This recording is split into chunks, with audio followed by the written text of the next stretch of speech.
Hey guys, I've had this question quite a bit in regards to fork spring changes, so I wanted to demonstrate here on this 2019 Evo2 R.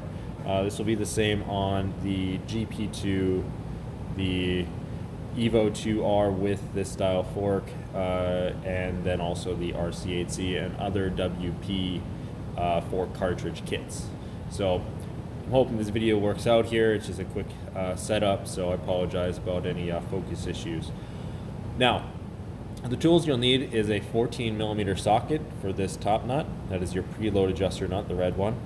A 19mm box end wrench for this here. You'll need your special fork cap tool, which is WP's T517, which looks like this. Sometimes I refer to as a kidney bean tool. And the T514, focus, which looks like this. Now, this is a pretty straightforward procedure. What we do here is we do one fork leg at a time. Some people will support the bike and whatnot. I'm going to show you the way that we do it, and sort of find it the easiest. So first thing you want to do is back the preload off. Make sure you count how many turns of preload you have in, just in case you want that for reference.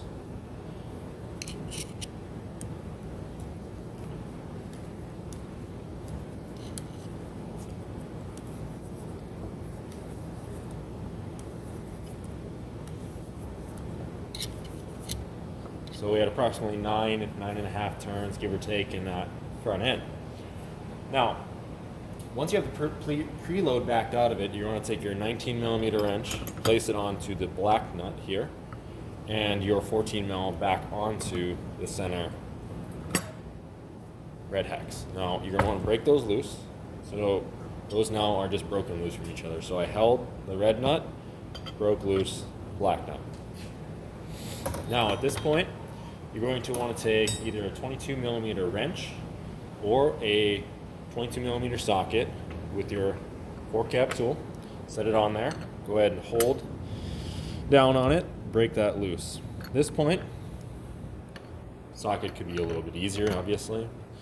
We're just going to loosen this top cap. Now, some will be alarmed that, hey, we're not supporting the bike, but we're going to do it one at a time. So once we get this backed out, the bike will settle.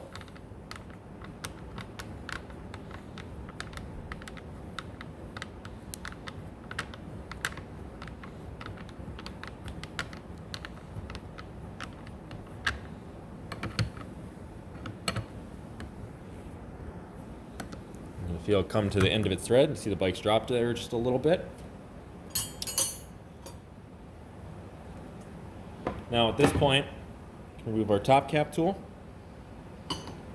and we are going to thread in a damper rod tool.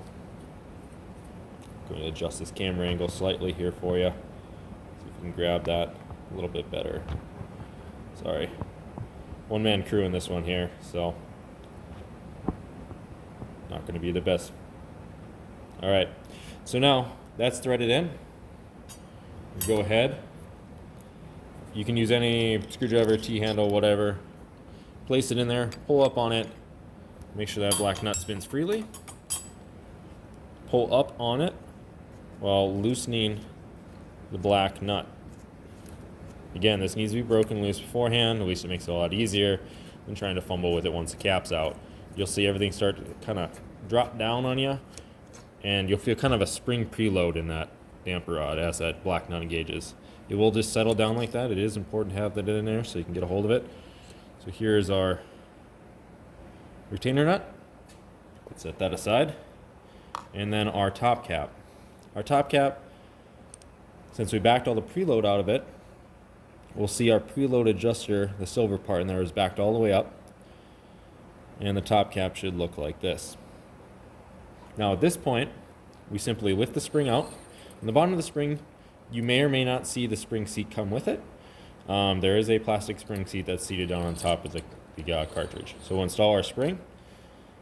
Now, this step here is probably the most important part. We're going to drop our top cap back down. Go ahead and install the black nut over that. Slide our tool through that we're using to pull up on the damper rod with. We're going to pull up on it firmly till you feel it top out. Now, you'll see that it's dropped down into place. You're going to want to kind of twist back forward till you hear that positive click. And then you'll see this thing seat down that last little bit. It's very important to get seated completely. At that point, while holding up on the damper rod tool, I will thread the black nut down completely. Now, we are going to want to see the ledge of the black nut on the top there land flush with the little notch, or the ledge of the red damper, or the red preload adjuster nut. It's very important. If you tighten this down and that's not fully seated in its binding, it will come loose. So it is important to make sure that it's fully seated. The most important step of this whole process. So now, once it's seated, drop my 19 mil on there, drop my 14. I'm gonna back it into it now and give it a good snug. I'm just using a T-wrench. You don't have to get crazy with this. Now at this point, we will take our cap tool, gauge it in, and we'll push down and simultaneously lift up on the chassis. So just on the top triple clamp is all you need to do. Get the thread started.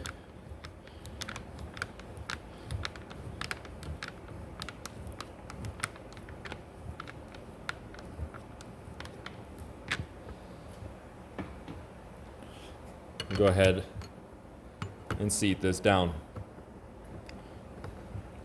If I can use a wrench, there we go. Now make sure you feel that this engages smoothly. This should not thread hard. This should not thread difficult. There's no effort being put into this to bring it down to seated. You want to be careful not to cross thread these. It's a very big deal if you do, so don't do that. But otherwise, once you get this seated, you'll just want to snug that good and tight.